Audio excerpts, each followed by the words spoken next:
No no, parts of speech में से कुछ भी नहीं आएगा बेटा आपको, मगर आपको पार्ट्स ऑफ स्पीच पता होने चाहिए अपनी राइटिंग के पॉइंट ऑफ व्यू से।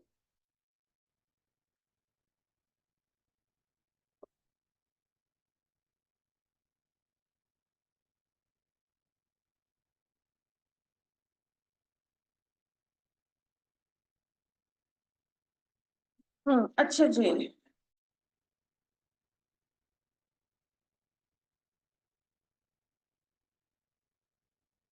जरा ये मुझे आप लोगों के साथ दोबारा से शेयर करना है, कुछ बच्चों को कंफ्यूजन हो रही थी डायरेक्ट और इनडायरेक्ट को लेकर, तो एडेड 2 or 3 स्लाइड्स, ये वाली फिर पीपीटी में आप लोग के साथ दोबारा शेयर कर दूंगी। अच्छा, डायरेक्ट और इनडायरेक्ट में थोड़ा सा कंफ्यूजन बच्चों को कुछ को हो रही थी, तो आई थॉट के थोड़ा सा क्लियर कर दें।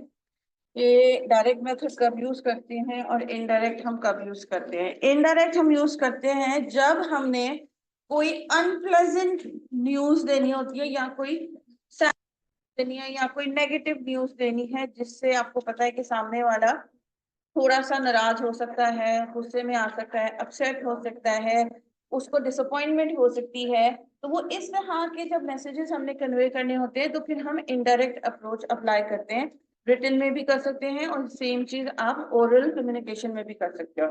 अनप्लेजेंट एक्सपेक्टेड न्यूज के हम एक्सपेक्ट नहीं कर रहे थे ये चीज, और एकदम जो है वो आप किसी को वो खबर किसी को सुना रहे हो, कोई इन्फॉर्मेशन दे रहे हो, कोई न्यूज दे रहे हो, तो ऐसी सिचुएशन में आप इसको जो यूज करते हो। और रिएक्शन हमें पता होना चाहिए कि अगला बंदा जब ये न्यूज सुनेगा या पढ़ेगा, तो उसका रिएक्शन जारी बात है थोड़ा सा अपसेटिंग होगा, कि वो खुशी खुशी जो है ना वो अपसेटिंग न्यूज को तो कोई भी एक्सेप्ट नहीं करता।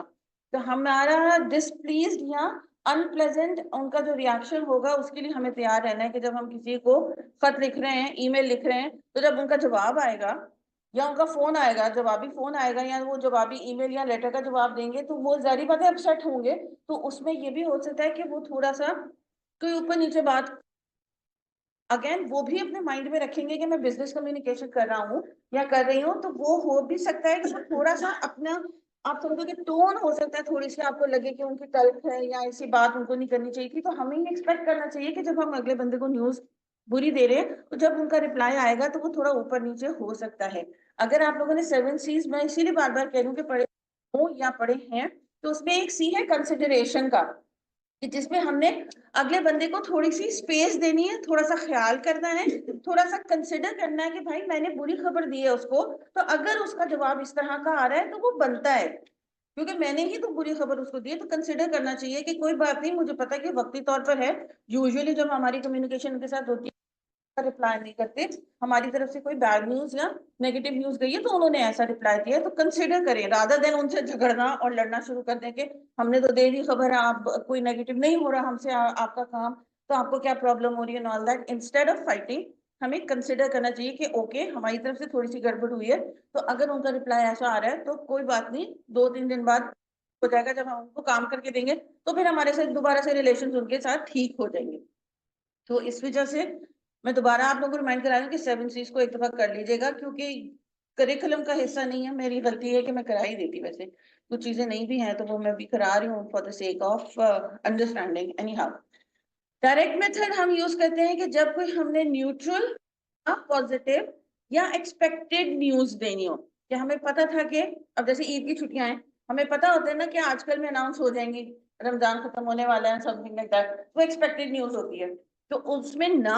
अगर वो हमें 3 दिन की छुट्टी दें, तो वो हमारे लिए ये वाली चीज हो जाएगी कि हम एक्सपेक्ट कर रहे थे कि 3 दिन की छुट्टी होगी और दे दी उन्होंने सिर्फ 2 दिन की छुट्टी, तो वो एक अजीब सी हो जाएगी। एक्सपेक्टेड न्यूज आपकी जो है वो ज्यादातर नेगेटिव में ही जाती है, अनएक्सपेक्टेड न्यूज पॉजिटिव में भी जा सकती है, लेकिन अगर आप नेगेटिव न्यूज अनएक्सपेक्टेड में दे रहे हो तो फिर आप इनडायरेक्ट मेथड अप्लाई करते हो।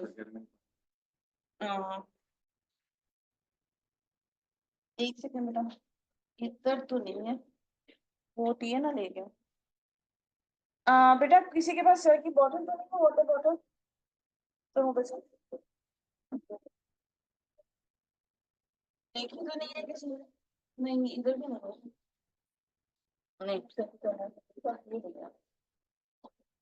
सॉरी। और उनका रिएक्शन भी ऑब्वियसली आपका होगा जब आप उनको अच्छी खबर दे रहे हो या न्यूट्रल खबर दे रहे हो, तो वो क्यों अपसेटिंग रिएक्शन आपको देंगे, उनका रिएक्शन भी ओके होगा, पॉजिटिव होगा या न्यूट्रल होगा कि मुझे तो पता ही था कि ऐसा होना है, तो मतलब ना अच्छी बात है ना बुरी बात है, तो वो एक नॉर्मल सा उनका एक्सप्रेशन होगा। हम डायरेक्ट न्यूज यूज करते हैं जब हमने रिक्वेस्ट करनी, डायरेक्ट मेथड ही अप्लाई होता है। आप समझो कि कोई सैडनिंग न्यूज देनी है, नेगेटिव न्यूज देनी है, कोई काम बिगड़ गया है, काम देर से दे रहे हो, छुट्टी मतलब इनफैक्ट छुट्टी भी आप डायरेक्ट में दे सकते हो, तो नेगेटिव न्यूज के लिए इनडायरेक्ट है। उसके अलावा बाकी नॉर्मल खतो किताबत के लिए या ईमेल्स और उसके लिए इवन ओरल के लिए आप डायरेक्ट मेथड ही अप्लाई करते हो। किसी से कोई इन्फॉर्मेशन लेनी है, इंस्ट्रक्शंस देनी है, जैसे हम मेमो में बात कर रहे थे कि इंस्ट्रक्शंस अगर किसी टीम को देनी है कि जी आपने ये काम इन दिनों में करके दे देना है, किसी से प्रोग्रेस पूछ रहे हो कि ये काम हो गया था जो आपको कहा था, कितना कहाँ तक पहुंची आपकी वो काम, तो एक नॉर्मल सा है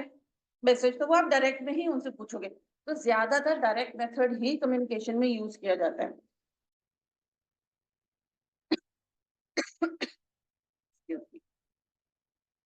अच्छा जी, अब इनडायरेक्ट मेथड, ये थोड़ी सा इंपॉर्टेंट आपकी स्लाइड है, अगर लिखना चाहो तो लिख सकते हो, वरना ये मैं स्लाइड्स आप लोगों के साथ शेयर ग्रुप में कर दूंगी, तो इसको आप देख लेना कि अगर कभी आपको कोई सैडनिंग न्यूज वाला चीज आ जाए तो उसका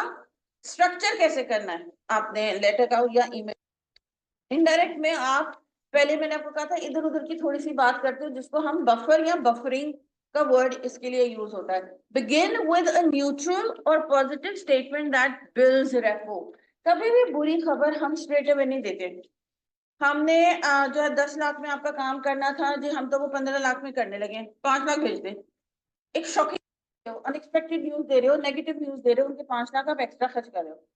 आपको अगर चाहिए भी है तो मांग लें, लेकिन तरीके से जस्टिफाई तो करो कि क्यों आपको वो 5 लाख एक्स्ट्रा चाहिए, शायद वो आपको दे भी दें, लेकिन अब्रप्टली एकदम वो जिसको कहते हैं उर्दू में हम कहते हैं ना बम नहीं फाड़ना चाहिए, तो वो नहीं करते हैं नेगेटिव न्यूज के अंदर। तो आप हमेशा नीचे जाके आपने बुरी खबर ही देनी है, थोड़ी सी अनएक्सपेक्टेड न्यूज देनी है, but you are going to start और बिगिन विद अ नेचुरल और पॉजिटिव स्टेटमेंट दैट आपके जो रिलेशनशिप पहले उनके साथ रहे हैं, या इवन तो अगर आप उनके साथ पहली दफा भी काम कर रहे हो, तो भी आपने एक पॉजिटिव नोट के साथ स्टार्ट करना है। स्टार्ट के अंदर आप फौरन ही उनको बुरी खबर नहीं दोगे, पहला सेंटेंस आपका ऐसा ही हो। एक्सप्रेस एप्रिसिएशन, ग्रेटिट्यूड और अग्रीमेंट, उनकी थोड़ी सी आप तारीफ कर दें कि जी आपने हमें मौका दिया, फॉर एग्जाम्पल अगर पहली दफा है आपने हमें मौका दिया, आपकी बड़ी मेहरबानी, आपने हमारे साथ जो है ना वो एक प्रोजेक्ट किया, या we are fortunate to have you on board और समथिंग लाइक दैट। एक पॉजिटिव सेंटेंस आप साथ में डालोगे, इवन दो ये दोनों सेंटेंसेस एक भी हो सकते हैं कॉमा लगाकर, जरूरी नहीं है कि 3 पॉइंट्स हैं या 4 पॉइंट्स है तो हमने ये 3-4 पॉइंट्स अलग अलग सेंटेंस में डालने हैं। आप एक सेंटेंस बड़ा बना के भी जिसको कहते हैं ना क्रक्स ये है कि ये बातें हमने करनी है अपने स्टार्टिंग में के बफरिंग में ही एक पैराग्राफ आप बना दोगे। ऑनलाइन स्टूडेंट्स बेटा स्क्रीन शेयर हो रही है और मेरी आवाज आ रही है। आज थोड़ा सा गला खराब है तो मैं जरा ज्यादा ऊंचा नहीं बोल पाऊंगी। Thank you. Okay, refer to a shared interest और एक्सपीरियंस। अब ये सारे नहीं डालते हैं, इनमें से कोई उस सिचुएशन के अंदर लग रहा हो ना कि वो आपने कोई एक सेंटेंस पकड़कर इसमें डाल देना है। बस आपको बताने का मकसद ये है कि हमने स्टार्ट जब बुरी खबर का कर रहे होते हैं तो स्ट्रेट अवे बुरी खबर नहीं देते, थोड़ा सा इधर उधर घुमा फिरा के सिचुएशन के हिसाब से। पुराने क्लाइंट हैं तो कोई पुराने कामों का हवाला दे दो, नए क्लाइंट हैं तो उनको अप्रिसिएशन कर दें कि जी बड़ा खुशी हुई आपके साथ जो है ना, हमने ये पहली दफा हम प्रोजेक्ट कर रहे हैं, तो वो सिचुएशन डिफरेंट हो जाएगी, पुराने या नए हैं। तो मगर आपने कुछ चीज ऐसी स्टार्ट में डालनी है कि उनके साथ उनको एक पॉजिटिव इमेज आपके माइंड में, उनके माइंड में आप क्रिएट करने लगे हो। अभी आपने बुरी खबर नहीं दी है कोई उनके साथ उनको।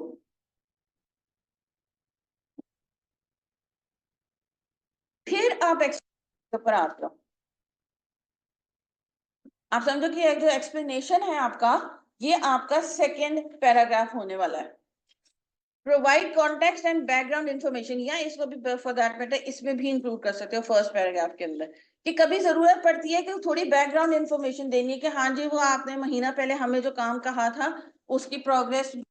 हम के इतने % काम हो गया, something like that. Provide context कहाँ लेके जा रहे हो उनको, आप समझो कि अभी आप उनको हाथ पकड़कर बुरी खबर की तरफ लेके जा रहे हो Aahista Aahista. Explain the situation और reasons for the negative news,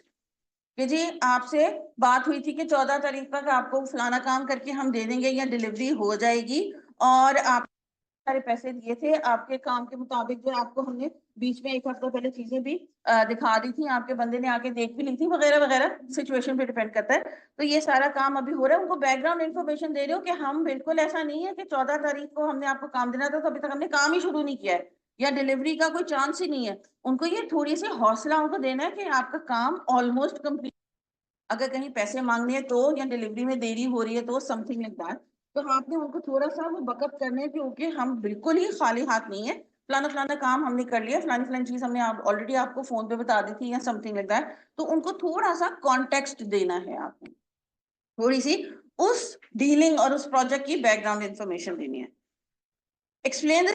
और reasons for the negative news. फिर अब आप यहाँ आओगे कि अब बताओगे कि ये जो गड़बड़ हुई है, जो भी आपको एक्स्ट्रा टाइम चाहिए, डिलीवरी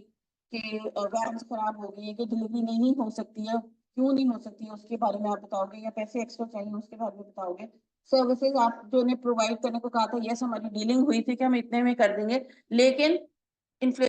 एग्जाम्पल फ्यूल कॉस्ट बढ़ गई है, तो डिलीवरी हमने कहा था कि इतने में कर देंगे, लेकिन अब हमारा फ्यूल ज्यादा लगेगा तो हमें अनफोर्सीन एक्सपेंसेस हमारे हो गए, तो इस वजह से हम आपसे जो है ना वो एक्स्ट्रा अमाउंट मांग रहे हैं। कुछ ना कुछ रीजन हमने सॉलिड देनी है। अगर हम कह देंगे कि जी बस आप 4 लाख दे दे, 3 लाख दे दे, बंदा कहेगा क्यों, तो जस्टिफाई तो करो कि जी महंगाई हो गई, तो खुदा ना खास्ता रुपये के जो वैल्यू फ्यूल के एक्सपेंस हो गए हैं, या आपने कहा था कि इधर डिलीवर करना है, अब आप कह रहे हो उधर डिलीवर करना है, तो इसकी कॉस्ट कौन बेयर करेगा। तो थोड़ा सा एक कॉमन सेंस की चीजें उनको बतानी, कि अगला बंदा भी कहे कि हाँ यार that person is making sense. हाँ बात तो है, चलो 5 लाख नहीं तो चलो उनको 2 लाख पे, 3 लाख पे, 4 पे ले आते हैं, तो निगोशिएशन तो हो एटलीस्ट। या बाकी हक पर है तो वो कहेंगे हाँ वाकई इनका तो 5 बनता है, बल्कि कुछ लोग कहेंगे नहीं इनका तो 6 बनता है, ये तो फिर भी 5 मांग रहे हैं। ये भी हो सकती है जब हम उनको जिस तरह की जस्टिफिकेशन देंगे तो। Excuse me. Use a positive tone and avoid blaming language. जब हम कोई नेगेटिव न्यूज दे रहे होते हैं तो हमने उनको कहना कि जी आपकी गलती की वजह से, अब जैसे मैंने कहा कि आपने डेस्टिनेशन ए पे करना था और अब आप कह रहे हो डेस्टिनेशन बी के ऊपर वैन भेजो, तो आप उनको ब्लेम नहीं करोगे कि जी आप ही की तो गलती है, आपने तो एक ही डीलिंग हमारे साथ की थी, अब कह रहे हो कि आप जो हो ना वो 50 किलोमीटर और दूर गया तो पैसे तो हमारे लगेंगे। Yes you need to convey that thing, लेकिन टोन ठीक होनी चाहिए आपकी। आपने ब्लेम करना है कि आपकी गलती है, आपकी गलती, वो कहेंगे अच्छा ठीक है हमारी गलती है, हमारा पैसा वापस करो, एडवांस का हम किसी और से करवा लेते हैं, हमने नहीं करना आपसे काम। तो ब्लेम गेम आप नहीं कर सकते हो, इवन तो अगर आपको लग भी रहा है कि सामने वाले की गलती है, तो उसको तरीके से आपने बताना है ताकि उसके दिल दिमाग में आए कि हाँ थोड़ी सी प्रॉब्लम हमारे साइड से भी थी, ठीक है ना, तो ये बात ठीक कर रहे हैं, और थोड़ा सा मसला उनके साइड पे, अगेन वो कंसिडरेशन वाली चीज है। रिजेक्ट नहीं होना आपने कि मैं बॉस हूँ, मैंने पैसे दिए, मुझे काम होना चाहिए। बिजनेस मार्केट के अंदर जब आप बैठते हो ना या काम करते हो, तो आपको आपके अंदर सबसे इंपॉर्टेंट चीज जो मैंने नोटिस की है वो ये कि फ्लेक्सिबिलिटी लानी पड़ती है अपनी जात के अंदर, अपनी माइंड के अंदर, अपनी सोच के अंदर। वरना अगर मैं यो यही हूँ, आई एम नॉट अगेन सेइंग कि आपने अपने प्रिंसिपल्स और अपने रूल्स को आपके उसूल हैं वो अपनी जगह है, लेकिन अदरवाइज फ्लेक्सिबिलिटी हमने अपनी जात के अंदर लाने की जरूरत है। Don't compromise with your principles. Excuse me, I am not saying that. फिर अब आप मेन न्यूज को ब्रेक करोगे, present the bad news clearly and concisely. अभी तो रीजन बता रहे हो कि जी आपने 10 दिन का काम कहा था, 12 दिन में चला जाएगा और हम आपको 12वें दिन या 13वें दिन जो है ना वो डिलीवरी कर देंगे, या आपने 10 लाख में जो कहा था वो अब हमें जो है ना लग रहा है कि एक्सपेक्टेड हमारा 12 लाख में वो काम होगा, वगैरह वगैरह। आपने 4 वैन्स की थी तो हम जो है वो 3 वैन्स आपको डिलीवर करा सकते। अब बैड न्यूज ब्रेक करोगे रीजनिंग देने के साथ कि क्या ऐसा आपको इशू हो गया। Present the bad news clearly concisely, ये दो अगेन 7 C's में आपके हैं। आपका काम क्लियर होना चाहिए, क्लियर इन द सेंस कि उसके अंदर कोई हिडन इंफॉर्मेशन या हिडन मीनिंग नहीं होती। जब मैंने आप लोगों को फर्स्ट असेसमेंट वाला क्राइटेरिया बताया था, मैंने कहा था बिजनेस कम्युनिकेशन या प्रोफेशनल राइटिंग में हम कभी भी इडियम्स नहीं डालते, हम फ्रेजेस नहीं डालते हैं, हम फ्रेजेस इडियम नहीं, मुहावरे नहीं, कह कुछ रहे हो कहना कुछ चाह रहे हो। जो कहना चाह रहे हो वो सीधे अल्फाजों में कहना है आपने, सिंपल लैंग्वेज में आपने कहना है। चाहे आपने अपने प्रोफेशन से रिलेटेड कोई टर्मिनोलॉजी यूज करनी है, आईटी के बंदे हो, मार्केटिंग के बंदे हो, या हॉस्पिटल का कोई मेडिकल का कुछ चीज है, बेशक वो अपनी फील्ड से रिलेटेड, प्रोफेशन से रिलेटेड टर्म यूज करो, लेकिन अदरवाइज आगे पीछे की जो अल्फाज है भी लैंग्वेज में लिख रहे हो वो सिंपल होने चाहिए, कि कह कुछ रहे हो, कहना कुछ चाह रहे हो, अगला बंदा आपकी लिखी हुई मीनिंग ही समझने की कोशिश कर रहा है कि ये लिखना चाह रहा था कि ये वो लिखना चाह रहा था। दैट क्रिएटिविटी आप अपने एसेज राइटिंग के अंदर लेके आते हो, या ब्लॉग राइटिंग में, प्रोफेशनल राइटिंग में कोई क्रिएटिविटी नहीं होती, ये अलग किस्म की राइटिंग है। प्रोफेशनल राइटिंग अलग होती है, क्रिएटिव राइटिंग अलग होती है। तो इसमें क्लैरिटी के साथ क्लियरली आपने और कंसाइजली यानी कि ब्रीफ करके जो है अपने मसले को यहाँ डिस्कस करना है। पहले भी उनको बुरी खबर सुना रहे हो तो इतनी लंबी लंबी चौड़ी बातें नहीं करनी, टू द पॉइंट, बस वो जैसे इंजेक्शन लगाते हैं ना, पहले अगले बंदे को डरा रहे हो, देखा सुई चुभेगी और ये होगा और लगा दो, ठीक है। तो ये वो वाली सिचुएशन है कि बुरी खबर देनी है तो छोटे से छोटे अल्फाजों में उनको दे डालें। Minimize the impact by using positive language for focusing on benefits. अब ऑब्वियसली वो कहेंगे हमारा गड़बड़ तो होगी, नुकसान तो हो गया, इसमें हमारा फायदा क्या हो सकता है, लेकिन आपने कहीं ना कहीं अपनी लैंग्वेज के थ्रू कोई पॉजिटिव टोन यूज करनी है, थोड़ी सी, I am not saying we are sorry, we are sorry, लेकिन आपने ये शो करना है कि हाँ थोड़ी सी गड़बड़ हमारी तरफ से भी हुई है, देखिए इसका फायदा आपको, हाँ, ये काइंड हो सकता है कि हम शायद आपको कंसेशन दे दें, या for that matter next dealing जो आपके साथ होगी तो उसके अंदर हम आपको 10% डिस्काउंट दे देंगे, कोई ना कोई कंपनसेशन उनकी वहां आप कर सकते हो, ताकि उनका थोड़ा सा जो गुस्सा होने के अंदर वो थोड़ा सा नीचे आ जाए कि ओके अब ये हो गया है, बट वो इनकी टोन देखो ना ऐसी है कि वो मान भी रहे हैं, समझ भी रहे हैं, और कुछ गड़बड़ हमारी तरफ से भी थी, तो चलो अब आगे ये कह रहे हैं कि हमें थोड़ी सी कंसेशन भी दे देंगे, and they are not being rude. Language में जब वो पढ़ने वाला है वो कहेंगे कि बहुत ज्यादा रूड और बदतमीज नहीं हो रहा, तो ठीक है आगे पीछे कर लेते हैं, मगर फिर इसके खत पढ़ने का फिर निगोशिएशन होती है, ऐसा नहीं है कि हम फौरन ही ओके कर देंगे इनका लेटर पढ़ने के बाद कि हाँ जी जो आप कह रहे हो ठीक है, फिर फोन पे बंदा या फेस टू फेस या ईमेल या लेटर के थ्रू फिर दोबारा से निगोशिएशन होती है कि जी ऐसा हुआ है तो अच्छा अब क्या करना है, what is the way forward, अब नया प्लान क्या है, कब तक आप चीजें भेजेंगे और ये रहो। क्योंकि इसके अंदर सारी डिटेल तो नहीं होती, इसमें तो अभी बैड न्यूज को ब्रेक कर रहे होते हैं। Alternative solution, if possible, offer an alternative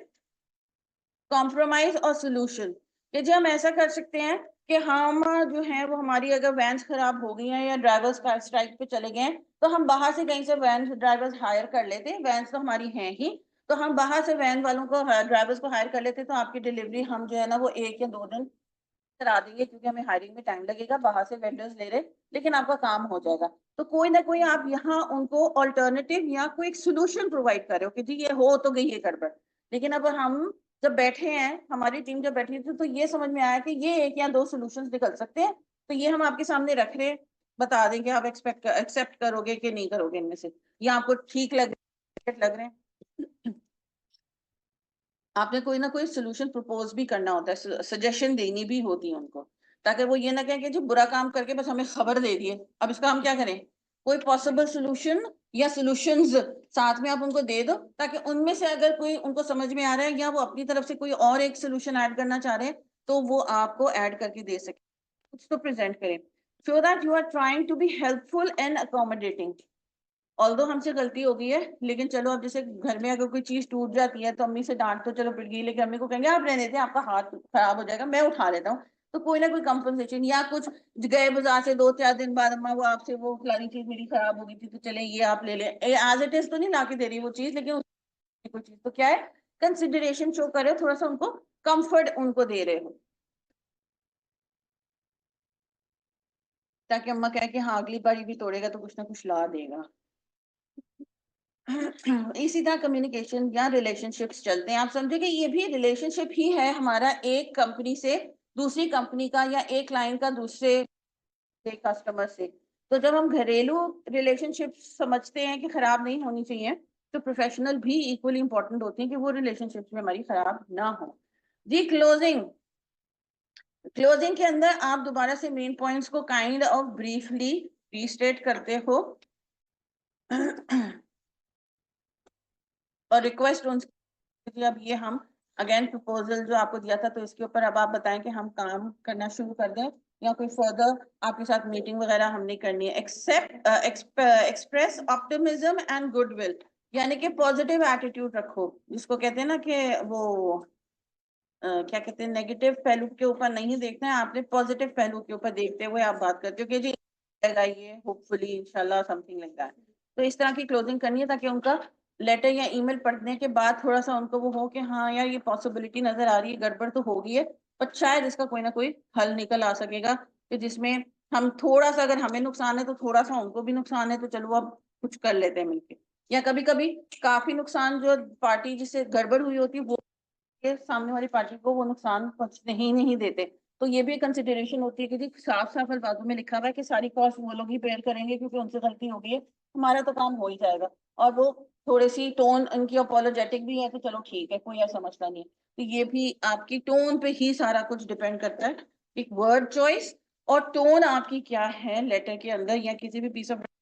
के उधर। आपके सिर्फ अल्फाज ही हैं जो डील को ब्रेक और मेक कर सकते हैं। यही चीज आपके दिल दिमाग में अच्छी है, प्लान अच्छा किया है कि हमने इस तरह का खत अपने क्लाइंट को लिखना है क्योंकि गड़बड़ हो गई है, लेकिन लिखते लिखते अगर आपकी वर्ड्स गलत हैं, आप जो हो वो कंसिडरेशन नहीं दिखा रहे हो अपने वर्ड्स के थ्रू, दिल दिमाग में है, आपकी नीयत भी साफ है, लेकिन वो रिफ्लेक्ट नहीं कर राइटिंग में। उन्होंने आपकी नीयत को तो अंदर जाके नहीं ना देखना दिल दिमाग में, वो तो वो पीस ऑफ पेपर देख रहे हैं जो आपने लेटर लिखा है या ईमेल लिखी है। तो वो अगर सही तरीके से नहीं है तो जो हमने प्लानिंग की थी उसका क्या फायदा, जो हमने दिल दिमाग में प्लान बनाया था, सोचा था, वाकई हमसे गलती हुई है, उनको नुकसान नहीं पहुंचने देंगे, लेकिन हमने वो टोन गलत यूज की हुई है, ऐसे लग रहा है कि ब्लेम गेम हो रही है, उन्हीं की गलतियां निकल रही हैं, या हम बच्चों की तरह हमने जो है ना वो पीस ऑफ राइटिंग की हुई है। तो वो प्रोफेशनलिज्म अगर हमारी राइटिंग में रिफ्लेक्ट नहीं कर रहा, तो हमारी ये जो सारी प्लानिंग थी जो हमने की हुई थी और हमारी जो नीयत थी साफ, वो रिफ्लेक्ट नहीं हो रही है, तो फिर ये वाली कम्युनिकेशन उतनी इफेक्टिव नहीं होगी, वो शायद उसको उतना पॉजिटिव नहीं लेंगे अगर हमने सही तरीके से इसके ऊपर वर्किंग नहीं की हुई होगी। तो रिटन कम्युनिकेशन में इस वजह से बहुत ज्यादा केयरफुल जरूरत है। और किसी भी लेटर की तरह नेगेटिव सॉरी इनडायरेक्ट लेटर भी आप एक पॉजिटिव और प्रोफेशनल क्लोजिंग के साथ क्लोज करोगे, रिगार्ड वगैरह एंड ऑल दैट।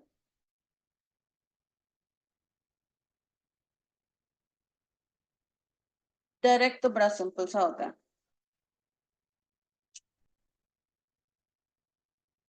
आपका सब्जेक्ट लाइन जो है वो क्लियरली बता देता है कि आप किस वजह से लेटर लिख रहे हो।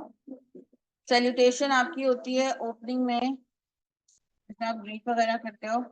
Main points, directly state the purpose of the letter, इसमें आपने कोई बफरिंग नहीं करनी है क्योंकि आप न्यूट्रल न्यूज या खुशखबरी दे रहे हो,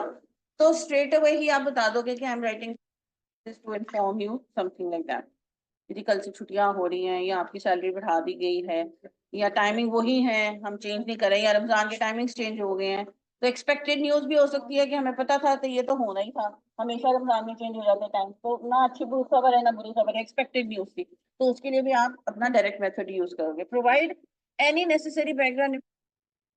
to request to contact the request, कोई इन्फॉर्मेशन अगर आप समझते हो कि बैकग्राउंड आपको देनी है तो आप उसके अंदर डालोगे provide any necessary, not her दफा डालने की जरूरत है। फिर एक्सप्लेन करोगे अपने पॉइंट को आप, जैसे हम नॉर्मल खतों में करते हैं कि इंट्रो में आपने मेंशन कर दिया कि मैं खत क्यों लिख रहा हूँ या ईमेल क्यों लिख रहा हूँ या ये सर्कुलर या मेमो किस लिए बनाया गया है, फिर उसके आप जो हो वो सेकंड बॉडी पैराग्राफ में देते हो।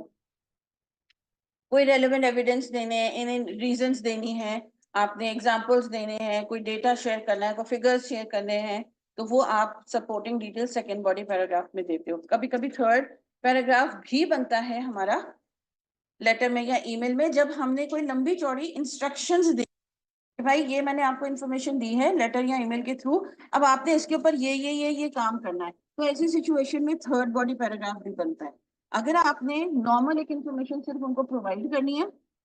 और कोई एक इंस्ट्रक्शन देनी है कि जी ये फाइल जो है इस ईमेल के साथ जो है या ये जो काम है वो आप फलाने बंदे से करवा लीजिएगा, अकाउंट डिपार्टमेंट को ये चीज, आप सिर्फ एक इंस्ट्रक्शन दे रहे हो, तो आप सेकंड बॉडी पैराग्राफ के एंड में ही वो इंस्ट्रक्शन दे दोगे, उसके लिए नया पैराग्राफ बनाने की जरूरत नहीं है। लेकिन अगर हमने मल्टीपल काम, हम चाहते हैं कि हमारा रीडर हमारा ये ईमेल या लेटर पढ़कर मल्टीपल टास्क करे, मल्टीपल काम करे, ठीक है, यहाँ भी जाए वहां भी जाए, उनको भी दे, ये भी चेक करे वो भी चेक करे, तो फिर आप एक नया पैराग्राफ बनाते हो यदि ये इन्फॉर्मेशन अब इंफॉर्मेशन के ऊपर आपने फलाना फलाना फलाना फलाना फलाना काम करना है, फिर थर्ड पैराग्राफ बनेगा। और अगर सिर्फ एक को कोई इंस्ट्रक्शन देनी है तो सेकंड पैराग्राफ के एंड में ही आप उनको मेंशन कर दोगे, फिर आपकी क्लोजिंग आ जाती है।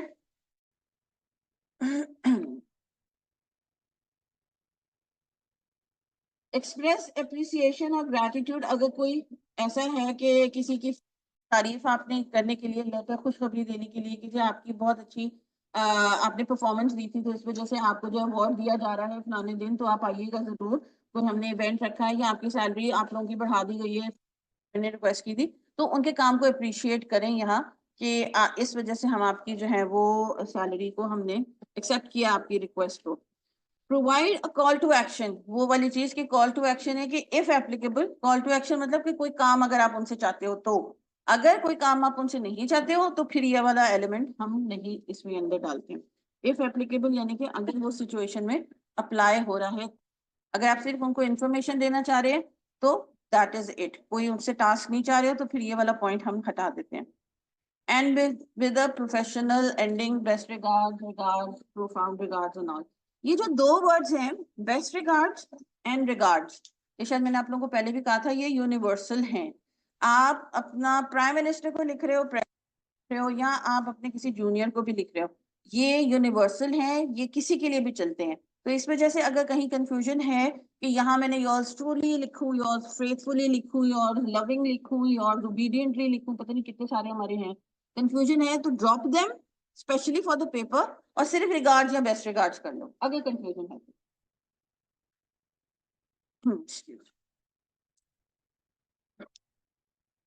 अच्छा जी, एक ये टर्म है AIDA, कुछ बच्चों को याद होनी चाहिए।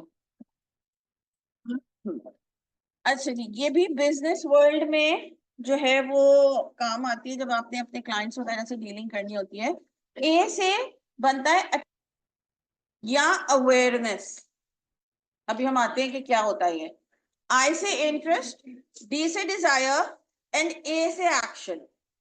कोई गूगल के ऊपर देखोगे AIDA लिखोगे तो वो टेंशन की जगह अवेयरनेस भी लिखा होगा, तो वो बात एक ही है कि आपने अपने क्लाइंट के अंदर, जो आपका ऑलरेडी क्लाइंट है या आपका पोटेंशियल है, यानी कि होने वाला क्लाइंट है, अभी वो आपका क्लाइंट बना नहीं है, तो आपने उनके अंदर अवेयरनेस पैदा करनी है अपनी सर्विसेज को, अपने प्रोडक्ट को लेकर, अपनी बात को लेकर, अपने काम को लेकर, या उनका अटेंशन आपने अपनी तरफ लेके आना है अपनी सर्विसेज या अपने प्रोडक्ट या अपने काम के ऊपर। तो अटेंशन वही मतलब है कि आप अभी उनके माइंड में घुसने की कोशिश कर रहे हो, अपने पोटेंशियल क्लाइंट्स यानी कि होने वाले क्लाइंट्स या जो ऑलरेडी आपके क्लाइंट्स हैं। फिर उसके बाद आप उनके अंदर इंटरेस्ट पैदा करते हो। अब ये सारा कुछ ऐसा है कि ये सारा रिटन वाले में है और ओरल में भी होता है कि अटेंशन कैसे ग्रैब करोगे, कि वो चीज क्या है आपकी, व्हाट सर्विसेज जो प्रोवाइड कर रहे हो या प्रोडक्ट जो प्रोवाइड कर रहे हो या जो बात आप उनके साथ करने लगे हो, तो वो क्या है। कभी कभी ऐसा इत्तेफाक हुआ है, यूजुअली आप लोग दिन के टाइम पे घर पे तो नहीं होते, कि घंटी बजी हो, अब तो नहीं ऐसा होता कि डोर टू डोर कोई चीज बेचने आए हैं कि जी हम ये सब सरफ हमने निकाला है या ये चीज हमने निकाली है, पहले जमाने में होता था, अगर अम्मी से पूछोगे तो वो क्या चीज। ठीक है, अब जैसे हम मार्केट में जाते हैं तो वो आवाजें लगा रहे होते हैं ना, बाजी बाजी बाजी हमारी तरफ आ जाए, ऐसे जैसे हमारे जानने वाले हैं, तो व्हाट आर दे सेलिंग, क्या हमारी टेंशन ले रहे हैं ना वो, बाजी फ्री में हो गया, ये बाजी एक ले तो दूसरा फ्री, तो वो क्या है, वो हमारी, हम गली में से गुजरे हैं वो हमारी अटेंशन ग्रैब कर रहे हैं। हम जाए ना जाए वो अलग बात है, लेकिन उनका काम है कि अपने होने वाला कस्टमर है या पुराना है, परसों भी तो आई थी ना, अभी भी दोबारा आ जाए, या कोई एवं ही नया कोई कस्टमर है, उनको पता भी नहीं, उसको पोटेंशियल कस्टमर कहते हैं, तो आप उनको आवाज लगा के उनकी अटेंशन ले रहे हो या उनको अवेयर कर रहे हो कि जी मुझे पहले नहीं पता था कि इस शॉप के ऊपर जो है वो सेल लगी है, तो आप उनके अंदर उनको इन्फॉर्मेशन दे रहे हो कि जी हमने by one get one free कर दिया है, तो आ जाए। तो हम क्या चीज प्रोवाइड कर रहे हैं उनको, क्या फायदा हो सकता है हमारा क्लाइंट उनके पास जाने का। फिर उनके अंदर इंटरेस्ट डेवलप करना है, बाजी इसको मोड़ेंगे तोड़ेंगे कुछ नहीं होगा, इसको 10 दफा 100 दफा धोएंगे तो कुछ नहीं होगा, ये खींच खींच के हमें ना वो बैग्स के दिखा रहे होते, देखें ये स्ट्रैप नहीं टूटेगा एंड ऑल दैट। तो what they are doing is in the market, अगर मैं बात करूं फिजिकली अगर हम जा रहे हैं तो हमारा इंटरेस्ट डेवलप करें कि हाँ यार ये इतने पैसों में, ये इट्स नॉट, हम दिन में सोचते हैं कि स्पेशली लेडीज की एक साथ भी चल जाएगा तो ठीक है इतने पैसों के अंदर। सो वो अभी हमारे अंदर वो देख रहे हैं कि बाजी को कौन सा कलर पसंद है। जैसे ही आपने कहा ना कि ब्लू में है, तो वो जितने ब्लू के शेड्स होंगे ना वो निकाल के आपको दे देंगे नॉल दैट। तो वो इंटरेस्ट डेवलप कर रहे होते हैं। एड्स वगैरह के थ्रू भी अगर हम टीवी में देखें, कि आप देखा है कभी गौर से कि जैसे डालडा का या किसी ऑयल का ऐड आता है, तो उसके अंदर वो बच्चे जरूर होते हैं। या कोई बिस्किट्स का ऐड ऐसा होगा जो कि थोड़ा सा वो होते हैं वाइटामिन उसके अंदर एक्स्ट्रा, या सिरिलैक वगैरह का ऐड होगा, तो उसमें बच्चों को डालेंगे, वो अब्बा तो नहीं ना खा रहा होगा। तो वो क्या करते हैं कि इंटरेस्ट डेवलप कर रहे हैं छोटे बच्चों का या माओ का, फॉर दैट मैटर, कि ओके हमारे बच्चे को ये चीज मिलनी चाहिए, तो वो टारगेट,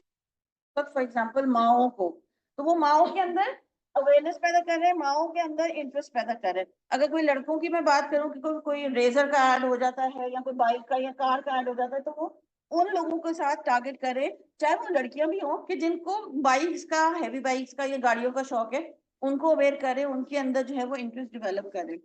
फिर डिजायर पैदा करते हैं।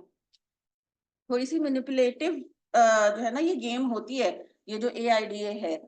I want it. हाँ, आप अपने दिल दिमाग में सोचते हो कि ओके ये मुझे चाहिए, even though if you don't want that thing. अभी जरूरत नहीं है, प्लानिंग में भी नहीं थी कि हमने ये चीज बाजार से खरीदनी है, या टीवी में कोई ऐड देखा है, या अखबार में या मैगजीन में भी कोई ऐड देखा है, अगर मैं प्रिंट मीडिया की बात करूँ,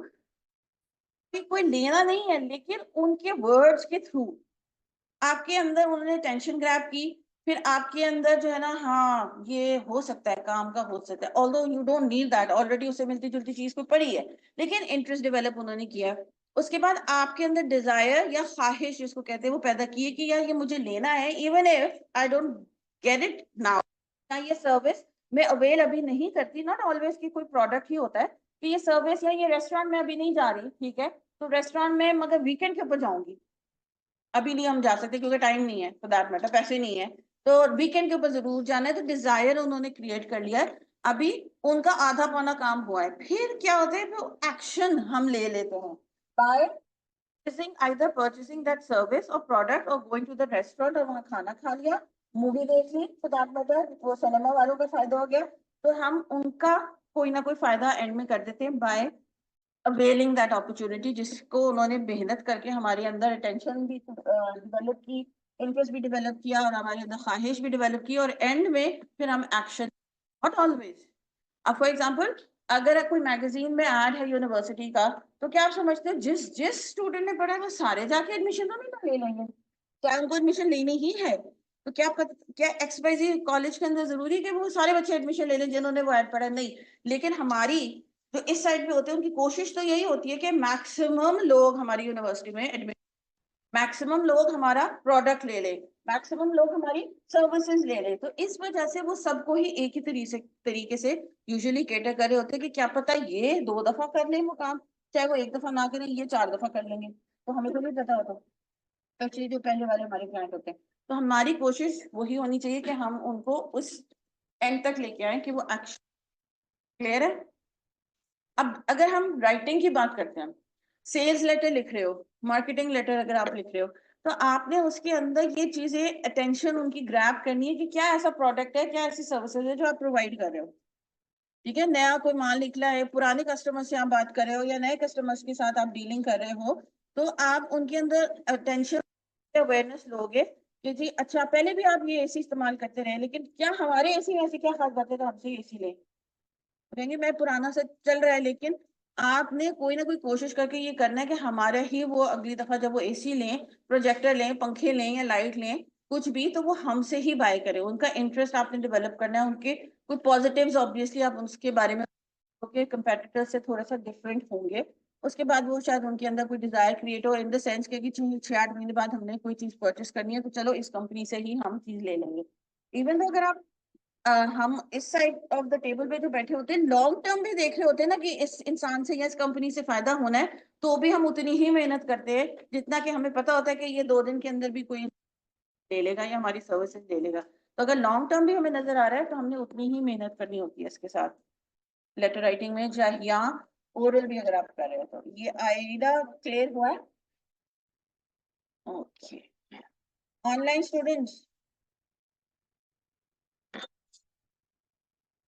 आपको भी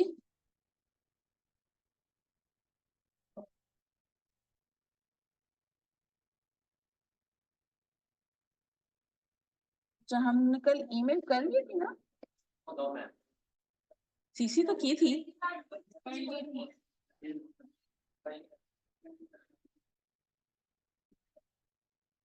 अच्छा एक चीज, कल हम की बात नहीं की थी, online students are you there?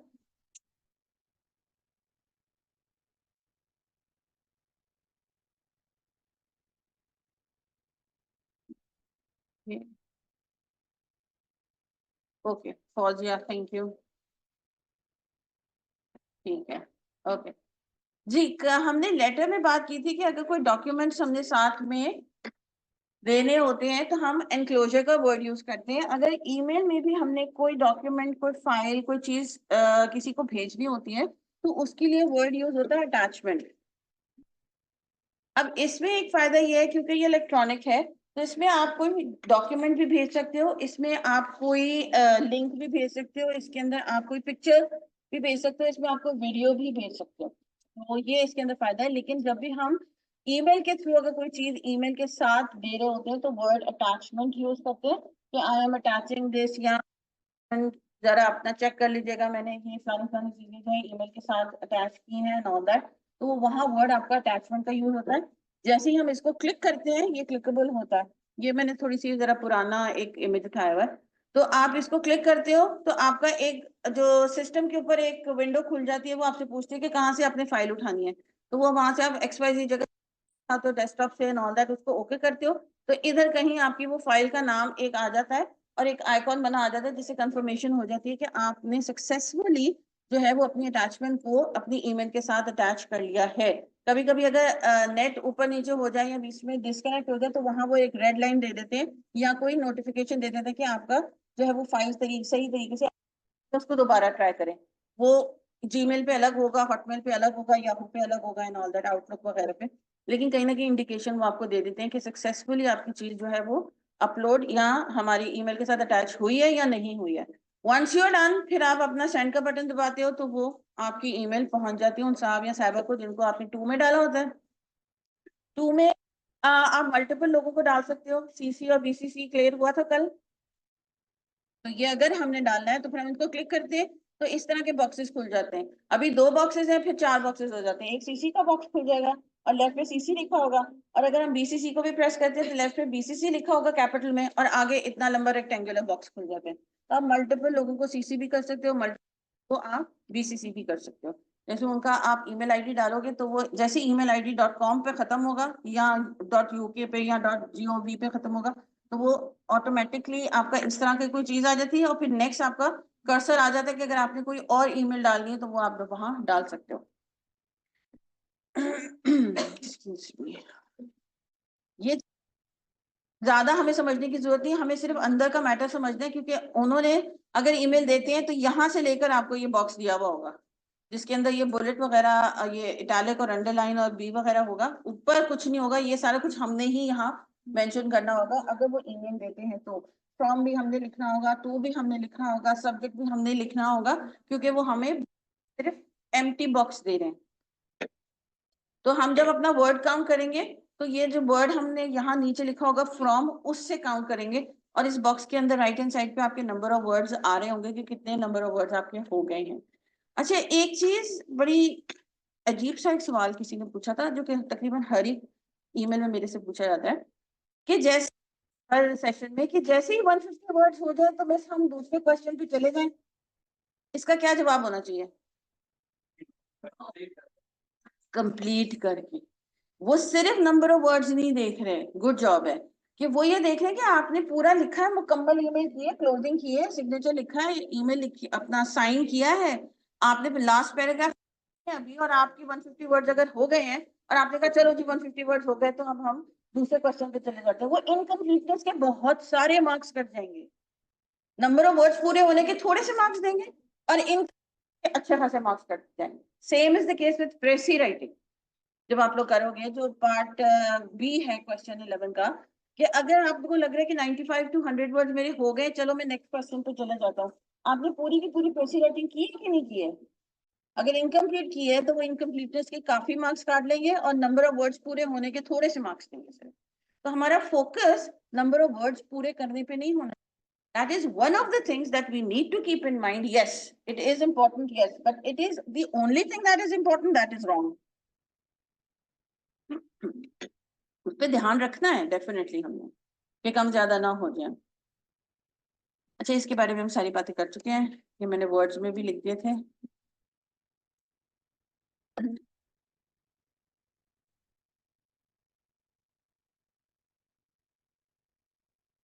ये भी सारी बातें हो गई हैं। अटैचमेंट अगर डाल रहे हो तो आपने मेंशन करना है पैराग्राफ के अंदर कि आप इनक्लोज जो हो वो डाल रहे हो।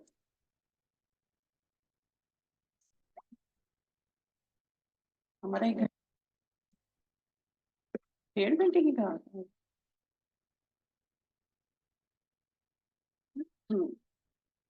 Any confusion with email or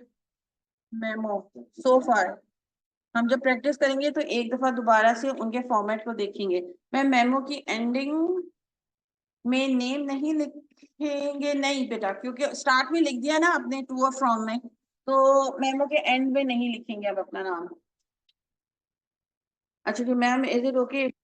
I right starting and ending before writing the centre body? Starting आप लिख सकते हो, बट एंडिंग आप कैसे लिखोगे जब आपने सेंटर की चीजें ही नहीं लिखी? क्योंकि जो सेंटर यानी कि मेन एक्सप्लेनेटरी पैराग्राफ है आपका, उसी के बारे में तो आप कंक्लूडिंग पैराग्राफ लिखोगे। You are talking about the letter और यू आर टॉकिंग अबाउट, अभी तो खैर लेटर की बात करोगे। It does not make sense, गड़बड़ होने के चांसेस ज्यादा हैं। It is better that you go in a sequence, क्योंकि जो चीजें आपने ऊपर लिखी हैं एक्सप्लेनेटरी पैराग्राफ में, उसी से मिलती जुलता कोई तीसरा पैराग्राफ आप बना रहे हो ना, जब आपने उनको टास्क देना है कि जो वो जो ऊपर फलानी फलानी चीज मेंशन की थी उसको ये कर दीजिएगा। तो वो अगर अभी हमने लिखा है कि क्या क्या टास्क, क्या क्या काम है या क्या क्या इन्फो मैं आपको दे रहा हूँ, तो आप उनको इंस्ट्रक्शंस कैसे दोगे थर्ड बॉडी पैराग्राफ में कि भाई ये भी कर लेना, वो भी कर लेना, ये चेक उसको दे देना, वहां से कैश उठा लेना, और ये रिपोर्ट बना कर ना इन दोनों चीजों की तो मुझे दे देना। तो वो चीजें हमने ऊपर मेंशन ही नहीं की, तो थर्ड बॉडी पैराग्राफ लिखना बहुत डिफिकल्ट हो जाएगा, क्योंकि मेन आइडियाज तो हमने सेकंड बॉडी पैराग्राफ के लिए सोचने हैं। फर्स्ट में तो आप, अच्छा मैं बीसीसी बता दें, ओके।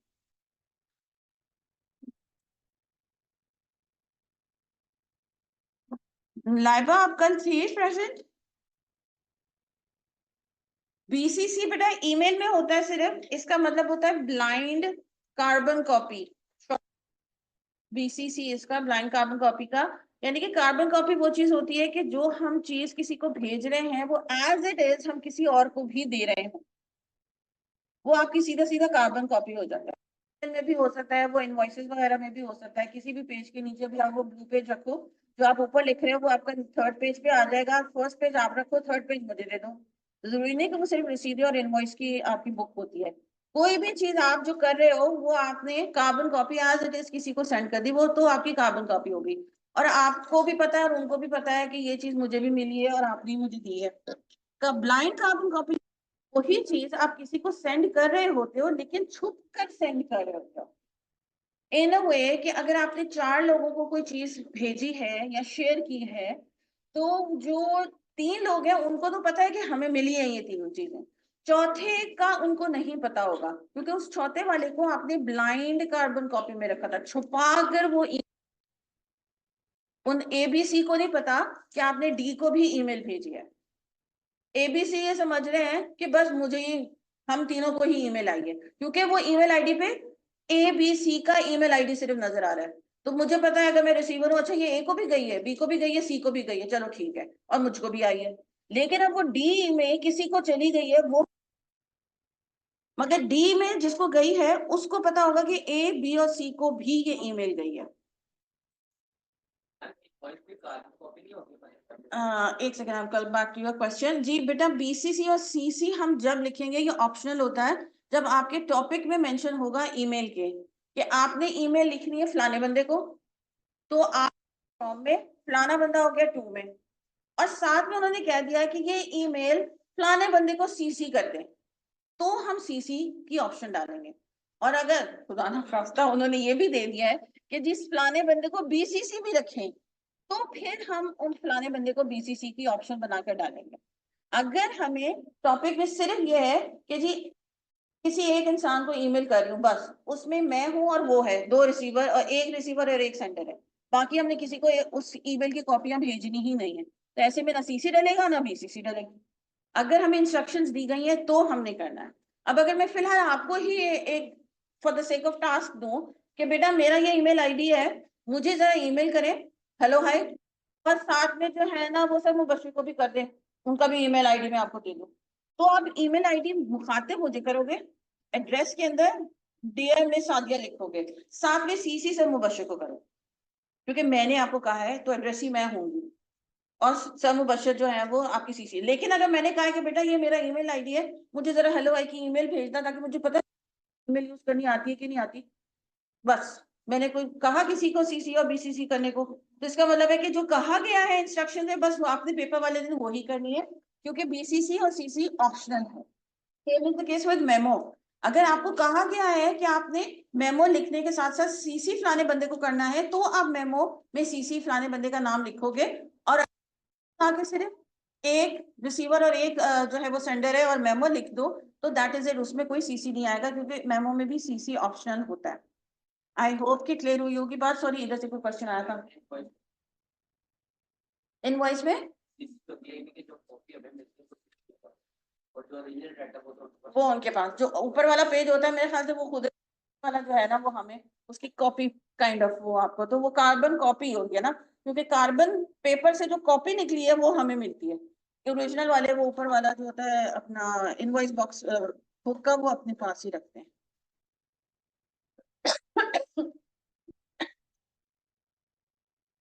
अच्छा जी,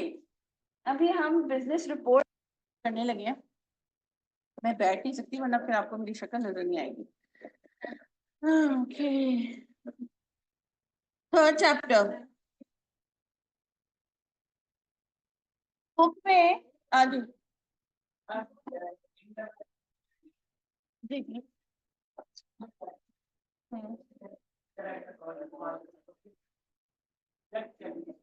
सब्जेक्ट, बहुत अच्छा सवाल है। सब्जेक्ट आपने टू द पॉइंट ही नहीं लिखना,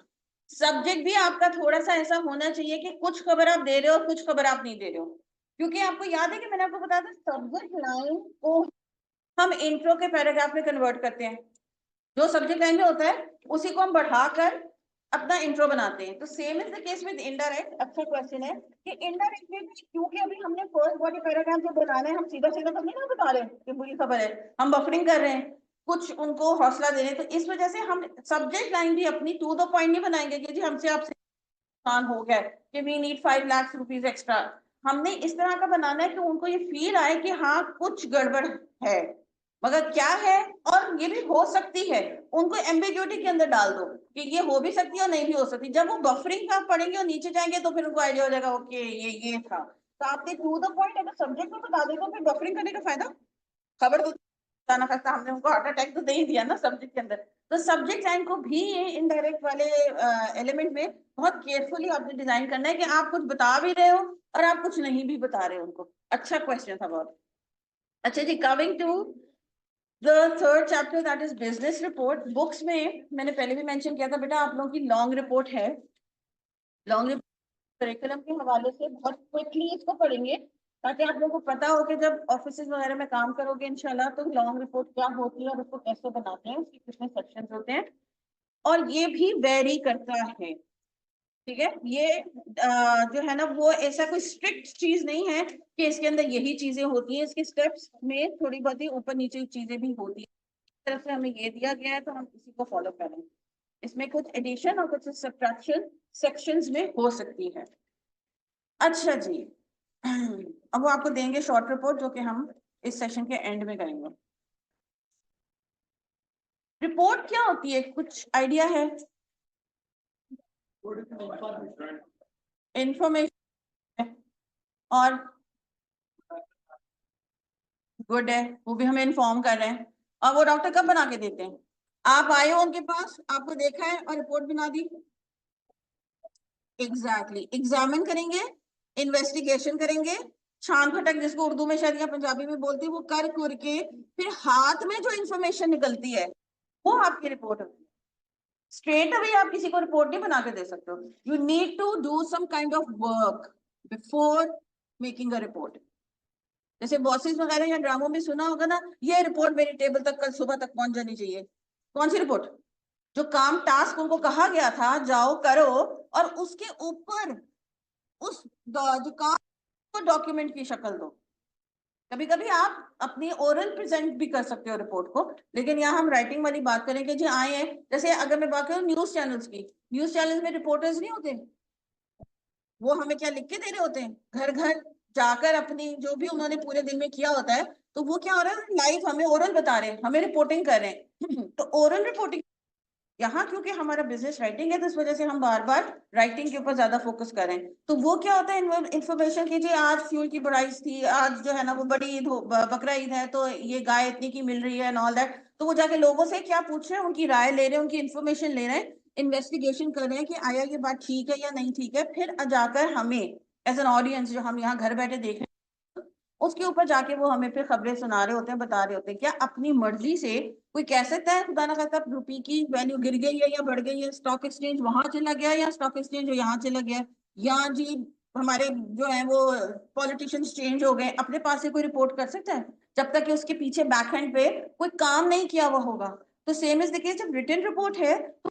बैक हैंड पे काम करना है, उस काम को हमने एक डॉक्यूमेंट, रिटन डॉक्यूमेंट की शक्ल देनी है, उसको हम रिपोर्ट बोलते हैं। As simple as that. अब उसके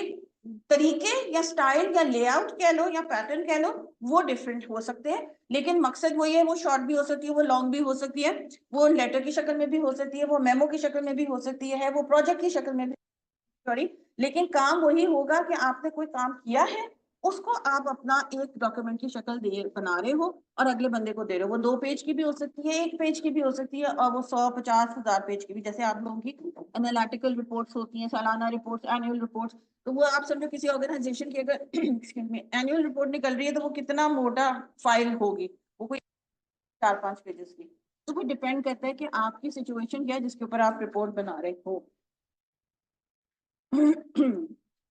अच्छा, ये चीज इंपॉर्टेंट है, जरा पढ़िएगा। A business report is a type of formal document that provides facts and conveys specific findings from one party to another. May or who may have asked you. जरूरी नहीं होता कि रिपोर्ट आपको कोई बनाने को कहे, काम करने को कहे, और उसके ऊपर आप रिपोर्ट बनाकर किसी बंदे को दे रहे हो। आप अपने ओन पर भी सर्वे करके इन्वेस्टिगेट रैंडम रिपोर्ट बना सकते हो।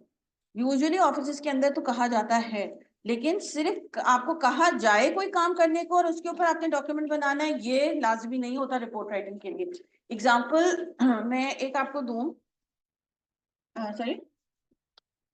न्यूज रिपोर्टर्स को तो कहा जाता है ना, उनका तो प्रोफेशन है कि जाओ मार्केट में, ये देखो क्राइम रिपोर्टर्स हैं या अदरवाइज और रिपोर्टर्स हैं, तो वो जाके उन जगहों के ऊपर इन्वेस्टिगेशन करते हैं, उनका तो काम है। उनके सुपरवाइजर जो सीनियर्स है वो उनको कहते हैं, बट अगेन फॉर एग्जांपल उनके सीनियर्स उनको कहा था कि ए और बी और सी काम करना, और अगर वो डी और ए काम खुद कर रहे हैं तो वो वाला खुद हो गया कि उनको 2 टास्क दिए गए थे, 3 टास्क दिए गए थे, ये करना है, लेकिन एक्स्ट्रा टास्क अगर उन्होंने अपने ओन पे कहे हैं, किए हैं, जो कि उनके बॉस ने नहीं कहते, तो वो वाला उसके अंदर आ जाएगा। उन्होंने कहे ही नहीं थे लेकिन उन्होंने फिर भी किए हैं। अच्छा, जनरली मैं बात करूं, जैसे कि आप बड़े अच्छे कोई सिटीजन हो, एक लेटर आता भी है इसके अंदर, आप लोग आई कैप के पेपर में रिपीटेडली आता है कि जैसे एक इंसान जो है ना वो न्यूज एडिटर को, द न्यूज के एडिटर को खत लिख रहा है कि जी हमारे एरियाज के जो वो पार्क्स हैं वो बहुत बुरे कंडीशन में है। ये खत आता है आप लोगों को लिखने के लिए कि उस पे आपकी अटेंशन जो है ना वो लेना चाह रहा हूँ, ताकि आप मेरा आर्टिकल जो है वो अपने अखबार में छपाएं,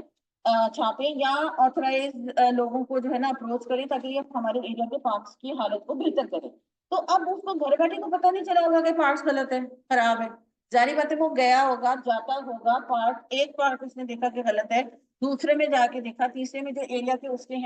हैं तो वो पता चला होगा कि जी झूले नहीं है सही, लोगों से उन्होंने पूछा होगा, खुद भी सेल्फ ऑब्जर्वेशन भी होती है, not always you need to go and ask questions. आपकी सेल्फ ऑब्जर्वेशन जो होती है वो भी एक काइंड ऑफ एग्जामिनेशन या इन्वेस्टिगेशन होती है, कि आप देख रहे होते हो कि पहले जो है ना वो महीना 2 महीना 4 महीने पहले यहाँ बच्चे बहुत आते थे, अब बच्चे कम आना शुरू हो गए, क्यों आना शुरू हो गए?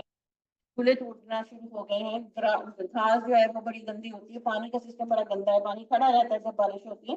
तो वो जो भी XYZ आपने चीजें देखी है खुद, फिर लोगों से पूछा है, वहाँ पेरेंट्स आते हैं, मदर्स आती हैं, बच्चे आते हैं, कुछ इन्फॉर्मेशन उनसे ली, कुछ इन्फॉर्मेशन आपने मोहल्ले वालों से ली कि जी आप लोग तो नजर ही नहीं आते, मैं जब वॉक के ऊपर जाता हूँ, तो उनसे जो भी नेगेटिव और पॉजिटिव इन्फॉर्मेशन सारी गैदर की है, और उसके बाद आप उसको एक रिपोर्ट की शक्ल बनाकर जो आपका एरिया का काउंसिल है उनको दे रहे हो कि जी आप लोग तो सो रहे हो, आप लोग को तो पता नहीं है हो क्या रहा है। तो मैं एज अ गुड सिटीजन मैंने ये ऑब्जर्वेशन किया और रिपोर्ट बनाई है, तो इसको जरा काइंडली पढ़ ले और हमारे पार्क्स को ठीक कर दे। तो ऐसी सिचुएशन में nobody asked me to do the report और राइट द रिपोर्ट और सर्वे और काम करूं, तो वो मैंने अपने ओन पे बनाई। तो ये कुछ इस तरह का एग्जाम्पल है कि आप अपने ओन पे भी कभी कभी रिपोर्ट बना के कहीं सबमिट करा देते हो अथॉरिटीज को, या फिर ऑफिस में आपको कहा जाता है कि सर्टेन टास्क है वो करे, फील्ड वर्क करो या ऑफिस में ही कोई ऑब्जर्वेशन करो और उसके ऊपर मुझे रिपोर्ट बना के दो। जरूरी नहीं होता कि every time you need to go out of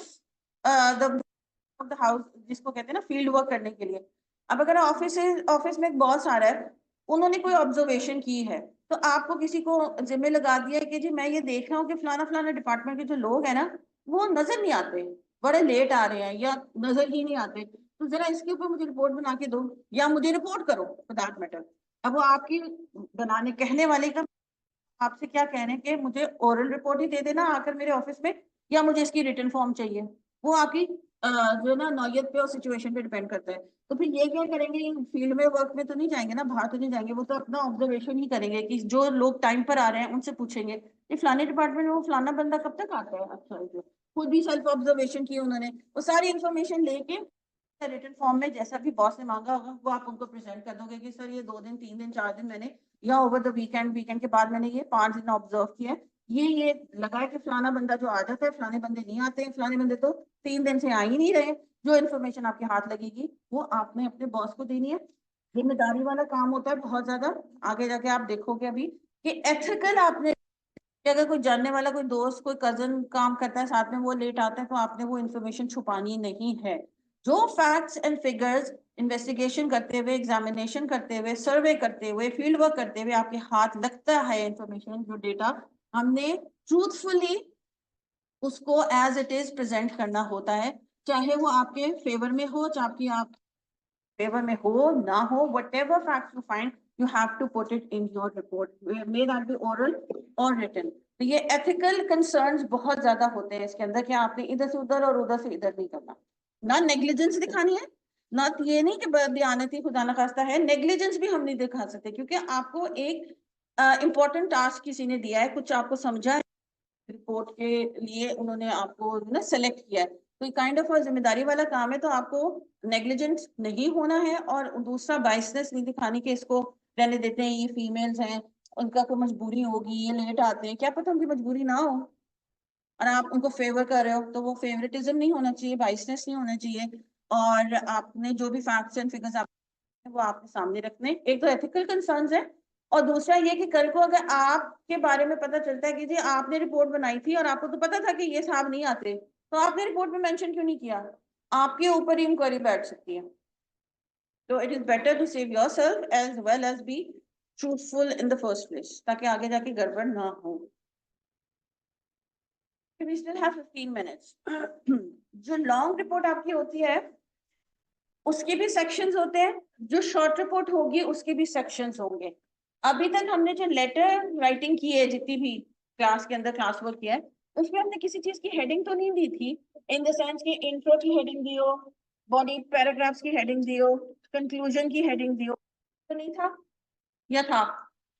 हम सिर्फ सिंपल पैराग्राफ हमने लिखे थे, एक या दो ना। तो जब हम रिपोर्ट लिखते हैं, चाहे वो शॉर्ट हो चाहे वो लॉन्ग हो, उसमें हमें सेक्शंस बनाने पड़ते हैं, उसमें हमें हेडिंग्स देनी पड़ती हैं कि या ये सेक्शन मेरा इसके बारे में है, ये सेक्शन मेरा इस बारे में है और ये सेक्शन मेरा इसके बारे में है। तो ये इसको सेक्शन वाइज आप डिवाइड करते हो अपनी रिपोर्ट को। अगेन रिटन की बात हो रही है। यूजुअल पर्पस या रीजन क्या होता है रिपोर्ट राइटिंग का? To inform someone, to record something, to recommend someone. जैसे अभी हमने वो किया था जी, सर्वे किया था पार्क का, तो हम रिकमेंडेशन ये दे रहे हैं कि आप लोग आए जरा अथॉरिटीज को बोले कोई कि इसको बेहतर कर दें। इन्फॉर्म में भी आ जाएगा वो, लेकिन साथ में आप रेकमेंड भी करते हो उनको।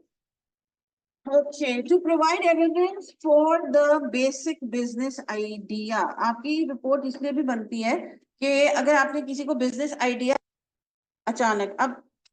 उसके बारे में आप मार्केट में थोड़ी सी सर्वे करोगे, कौन सी चीज आजकल चल रही है, कौन सी चीज ट्रेंड में है, कौन सी चीज फायदेमंद हो सकती है, उसके बारे में इन्वेस्टिगेशन करके किसी बंदे को आप दोगे कि हाँ ये आपका बिजनेस आइडिया अच्छा है जो आपने कहा था क्योंकि इसकी मांग है, या वो कह देंगे कि नहीं जी ये बिजनेस आइडिया आपका अच्छा नहीं है क्योंकि हमने सर्वे किया, देखा है मार्केट का उतार चढ़ाव, तो go do something else.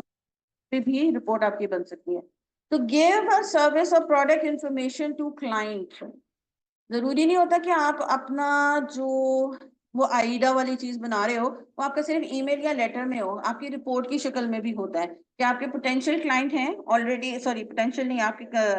Consisting clients already हैं या कस्टमर्स हैं, उनको आप या प्रोडक्ट के बारे में मजीद दोबारा से ब्रीफ कर रहे हो कि उनके माइंड में वो दोबारा से रिवाइव हो जाए, आपकी कंपनी के पॉलिसीज, आपकी कंपनी के बारे में आप क्या क्या चीजें प्रोवाइड करते हो। और दूसरा ये भी होती थी कि कोई इनोवेशन या कोई चेंज आप अपनी कंपनी में लेके आए हो तो वो भी उनको पता होनी चाहिए। तो ऐसी सिचुएशन में भी रिपोर्ट की जरूरत पड़ जाती है। To create summary for management about की बिजनेस ऑपरेशंस। कभी कभी आपको शॉर्ट रिपोर्ट या लॉन्ग रिपोर्ट भी बनानी पड़ जाती है कि इंटरनल पॉइंट ऑफ व्यू से, कि इंटरनल कम्युनिकेशन आपकी हो रही है ऑफिस के अंदर, क्या काम हो रहे हैं बिजनेस और हमारे ऑपरेशंस या डिपार्टमेंट्स किस तरह चल रहे हैं, तो उसकी रिपोर्ट भी आपको बनानी होती है।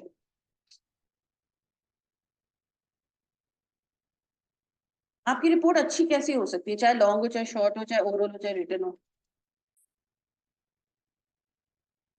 आपकी ऑब्जर्वेशन के ऊपर, एनालिसिस के ऊपर जो आपने किए हैं, आपकी इन्वेस्टिगेशन या एग्जामिनेशन, यानी कि इन शॉर्ट जो डेटा आपने कलेक्ट किया है उसके ऊपर बेस्ड होती है आपकी रिपोर्ट। कि आपने रेलेवेंट जगहों से इंफॉर्मेशन नहीं ली है, टॉपिक से रिलेटेड जो मसला था जिसके ऊपर आप रिपोर्ट बना रहे थे खुद से या जिसने किसी ने कहा हुआ था, गलत जगह से इन्वेस्टिगेशन कर लिए, इनकम्प्लीट इन्वेस्टिगेशन है, ऐसा आपने सही तरीके से ध्यान से ऑब्जर्वेशन लेकर डेटा नहीं लिया है, तो इसका मतलब है कि जो आधा पौना इंफॉर्मेशन आपके हाथ लगी है उसी आधे पौने के ऊपर जब आप रिपोर्ट बनाओगे तो वो इफेक्टिव रहेगी, जिसको हम कहेंगे ना 50-50 वाली। लेकिन अगर हमने उसको अच्छा इफेक्टिव बनाना है तो उसका मतलब ये है कि जो सिचुएशन हमारे हाथ में है उसी से रिलेटेड हमने अपनी इन्वेस्टिगेशन करनी है और हमने अपने डेटा को कलेक्ट करना है। इरेलीवेंट इंफॉर्मेशन हमने नहीं डालनी उसके अंदर बिल्कुल भी, क्योंकि हमारी उस सिचुएशन से मिलती जुलती ना हो या कोई फायदा है। Okay, when you talk about particular problem in detail, जो भी मसला आपके हाथ में है जिसके ऊपर आप काम कर रहे हो, जैसा कि मैंने कहा कि वो डिपार्टमेंट में लोग छुट्टी कर जाते हैं या हमारे पार्क्स का मसला है, तो आपने उसके ऊपर डिटेल में बात करनी है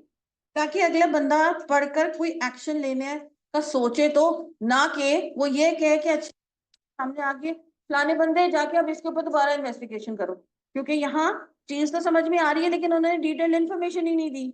समझ में आ रहा है कि गड़बड़ है, हम कुछ करना भी चाह रहे हैं, but that person has not provided us the sufficient और रेलेवेंट मटेरियल। तुम लोग जाओ दोबारा से इसके ऊपर देखो, तो क्या वो टाइम जाया हो रहा है, आपकी इनफेक्टिवनेस दिखाई दी, आपका अनप्रोफेशनलिज्म दिखाई,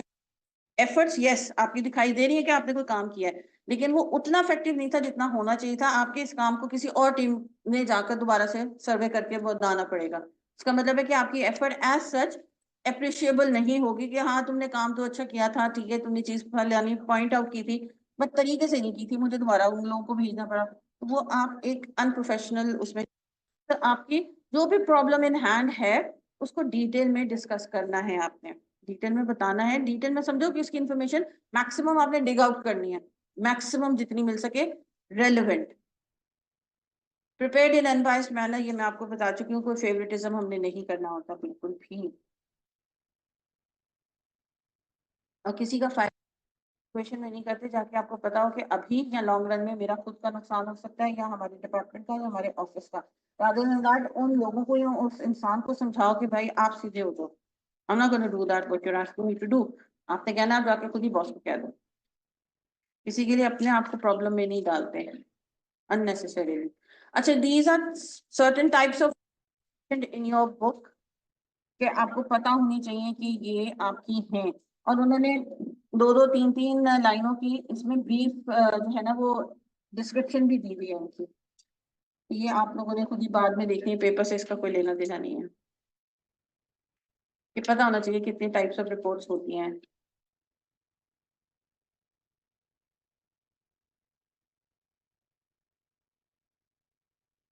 अभी हम जनरली रिपोर्ट की बात करें, जैसे मैंने कहा था ओरली भी आप रिपोर्ट कर सकते हो। तो मीटिंग डिस्कस हुई है उसमें आप रिटन फॉर्म में भी बना सकते हो, और आप प्रेजेंटेशन की शक्ल में भी आकर जो हो वो अपना रिपोर्ट कर सकते हो अगले बंदे को कि जी मैं गया था और मैंने ये चीजें ऑब्जर्वेशन की, आपने जाके पीपीटी लाइक दैट। तो आप या इवन दो मार्कर के साथ आप व्हाइट बोर्ड के ऊपर अपनी जो वो प्रेजेंटेशन दे रहे हो तो वो आप अपनी रिपोर्ट को ही डिलीवर कर रहे हो, क्योंकि आपने पिछले 2 3 4 दिन से काम जिसके ऊपर किया हुआ था। या फिर आप रिटन फॉर्म में भी कर सकते हो।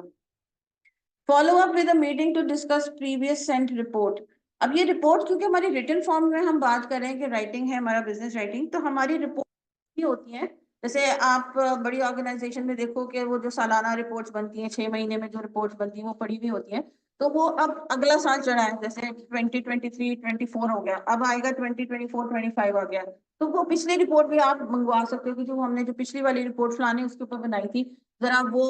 ऑफिस से रिलेटेड वो लेके आएगा, उसको हम टैली करते हैं कि अभी हमारा जा रहा है। तो आप रेफरेंस के पॉइंट ऑफ व्यू से भी उसको यूज करते हो। कोई करंट मीटिंग में बैठे हो लेकिन पिछली कोई सी रिपोर्ट का आपने अगर हवाला देना है तो वो आप साथ में देते हो, अगले बंदा कहता है कि जी मैं मंगवा भी लेता हूँ वो रिपोर्ट क्योंकि उसके अंदर ये सारी चीजें ऑलरेडी डिटेल में मेंशन है, हमें दोबारा इस पे काम करने की जरूरत नहीं है। तो deliver a report in a form of presentation, ये मैंने अभी आपसे बात कर दी कि उसको प्रेजेंटेशन की शक्ल में भी दे सकते हो। इस रिपोर्ट एथिकल्स के ऊपर हम बात करके एंड करते हैं।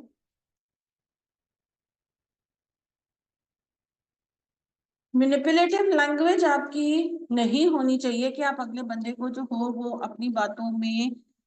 लेना चाह रहे हो। जो फैक्ट्स एंड फिगर्स आपके सामने हैं बस आपने वो करने हैं। कहना कुछ चाह रहे हो कन्वे कुछ कर रहे हो, अगले बंदे को थोड़ा सा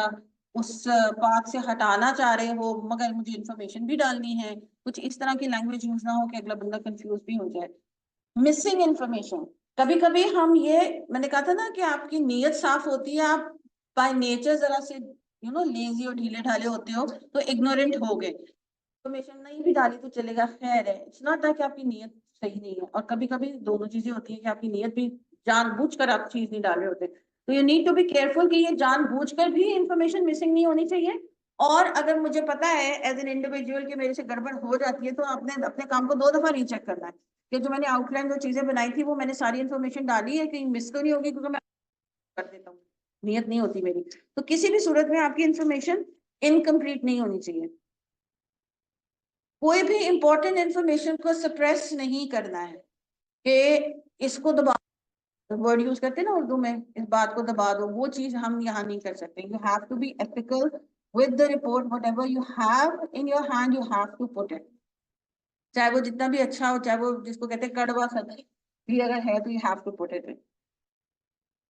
प्रेजेंट फॉल्स और इनकरेक्ट इन्फॉर्मेशन आपको नहीं डालनी है, बिल्कुल भी गलत इन्फॉर्मेशन कि जी चलो मैं फलाना काम नहीं करता, अपनी के ऊपर इंफॉर्मेशन डाल देता हूँ, वो गलत भी हो जाएगी सही भी होगी, खैर है, या जानबूझकर आप कोई गलत इन्फॉर्मेशन डाल रहे हो अगले बंदे को या डिपार्टमेंट को या किसी को नुकसान में पहुंचाने के लिए ना होता है, without caring for the other person. इसके ऊपर हम एंड करते हैं, लॉन्ग रिपोर्ट के कंपोनेंट्स हम कल करेंगे। ओके, और ये जो एथिकल कंसर्न था वो सारा कुछ है कि आपकी शॉर्ट रिपोर्ट के लिए भी होगा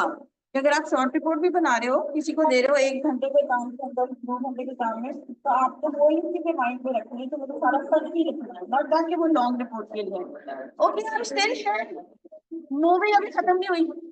फैजल सिर्फ लेसन मैंने कहा है कि आगे हम चलते, we still have 5 minutes, and those 5 minutes are for you guys कि कोई क्वेश्चंस पूछना हो या कुछ हो। ये तो वो वाला हुआ कि जैसे जहाज का इंजन बंद हुआ और सब खड़े हो गए अपनी सीटों से, दरवाजा थोड़ी खुला है अभी। प्रैक्टिकल वर्क कब स्टार्ट होगा? जब हम अपना अल्लाह भला करे ये आप राइटिंग कर लेंगे और ऐसे राइटिंग कर लेंगे, जब हमारा राइटिंग का खत्म हो जाएगा ना तो फिर हम लैब में जाएंगे। लेकिन इधर प्रैक्टिस हम इंशाल्लाह नेक्स्ट वीक से करना शुरू कर देंगे, जो लेटर की होगी और ईमेल और मेमो की होगी, ताकि आप लोग भूले ना।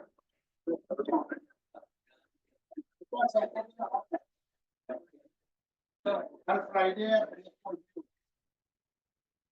हाँ मेरा तो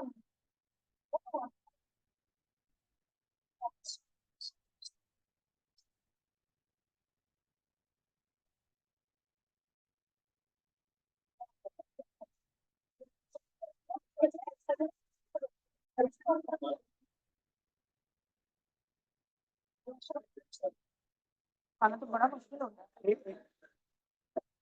कोशिश करते हैं।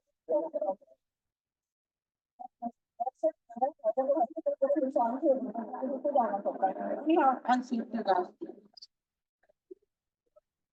ठीक है जी। Online students any question when paper में हम सीखे, ओके ये तो हो गया था। रिगार्डिंग रिपोर्ट जो समझ में ना आया हो, ब्रीफली ये है कि रिपोर्ट राइटिंग हम खुद करते हैं या हमसे कहा जाता है करने को, और सच्चाई पर मबनी वो होनी चाहिए, उसमें बाइसेस नहीं होनी चाहिए, वो सेक्शंस में डिवाइडेड होती है, चाहे वो ओरल हो चाहे वो रीडिंग फॉर्म में हो। ये है आपके रिपोर्ट के। और कहीं ना कहीं जाकर आपने इन्वेस्टिगेशन, ऑब्जर्वेशन, एग्जामिनेशन वगैरह करके फिर आपके हाथ जो इन्फॉर्मेशन लगती है उसको आप अपने रिटन फॉर्म की अगर हम बात करें तो रिटन डॉक्यूमेंट बनाते हो, वो फिर आपकी रिटन रिपोर्ट की शक्ल बन जाती है। चलिए इंशाल्लाह कल मुलाकात होती है। कोई क्वेश्चन नहीं? जो फिर क्लास वर्क अगर हम कल करते हैं लेटर, तो उसमें